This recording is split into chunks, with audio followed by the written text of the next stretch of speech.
কদিন আগে আমি একটা ভিডিওতে বলেছিলাম যে বাংলাদেশের মেয়েরা কয়দিন পরে দেখা যাবে মেইন পয়েন্টগুলোতে স্টিকার লাগিয়ে বের হয়ে গেছে, কিন্তু আমাদের এই আপুটিতে আমার কথা এত সহজে বাস্তব করে দিবা আমি বুঝতে পারি নাই। তো আমি বলছি স্টিকারের কথা, কিন্তু আপুটিতেও কিছু ছাড়াই বের হয়ে গেছে।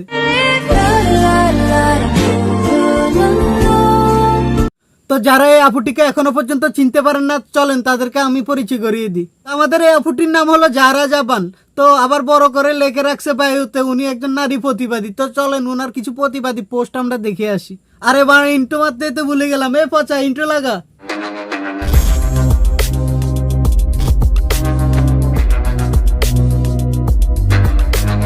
স্তনকে অনেক বাঙালি দুধ বলে থাকেন, আসলে স্তন আর দুধ এক জিনিস না। আশা করি বাঙালিরা এই ধরনের ভুল আর করবে না। হ্যাঁ, আমাদের পুটকির মধ্যে লাথি দিয়ে জেলে ঢুকানো, কারণ আমরাও এতদিন ভুল শব্দ ইউজ করেছি। আইসে আমার বিজ্ঞানী, ও বিজ্ঞানী বলতে একটা কথা মনে পড়লো, উনি তো আবার স্তন বিশেষজ্ঞ, দুধ বিজ্ঞানী।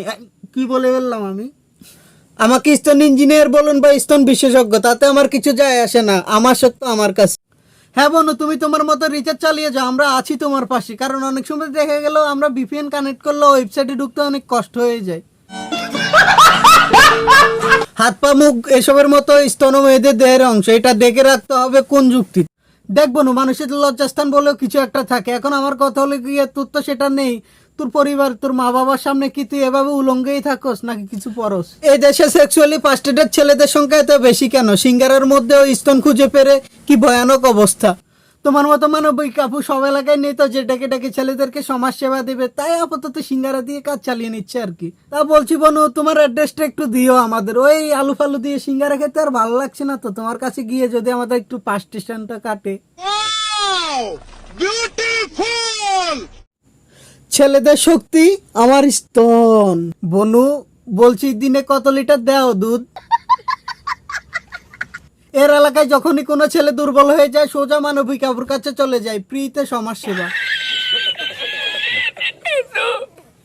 একটা ছেলে বলে আমি নাকি না বানা, তুমি তো সত্যি সাবিত্রী, কারণ যে কমেন্টটা করেছে সে হয়তো জানতো না মাকিরা টাকা নিয়ে সেবা দেয় আর তুমি সেবা দাও ফ্রিতে। লুকোচুরি করে কি হবে? স্তন থেকে কি মুখ গুরুত্বপূর্ণ? না বাড়া, মুখ গুরুত্বপূর্ণ হতে যাবে কেন? তুমি তো দুধের ব্যবসায়ী, তোমার কাছে দুধই সব। এজন্যই ছোটবেলায় ঠিক সময় পোলিওটা খাওয়াতে হয়, না হলে বড় হয়ে নিজের পোলিও মানুষকে খাওয়ায়। যারা বলেন খোলামেলা মানে সস্তা জিনিস, তারা নিজের মুখটা মানকি টুপি দিয়ে ঢেকে রাখবেন, না হলে তো আবার সস্তা হয়ে যাবে। তোদের তো লজ্জা শরম বলে কিছু নেই, কারণ লজ্জা শরমের আগে ঘাড় মেরে দিয়েছিস। কয়দিন পরে যখন তোরা এভাবে বের হবি তখন মানুষ ঠিকই লজ্জায় মানকি টুপি পরে বের হবে। এ ধরনের মেয়েগুলোরে যখন মানুষজন ধরে কি মেরা দেয় তখন ওই সোশ্যাল মিডিয়াতে এসে আবার বিচার চায় এটার। সো গাইস, আজকের ভিডিও এ পর্যন্ত। যদি ভিডিওটি ভালো লাগে অবশ্যই লাইক কমেন্ট শেয়ার এবং সাবস্ক্রাইব অবশ্যই করবে। আর যদি ফেসবুক থেকে দেখে থাকো তাহলে একটা পেজে ফলো করে দিবে। সো বাই, দেখা হবে নেক্সট ভিডিওতে।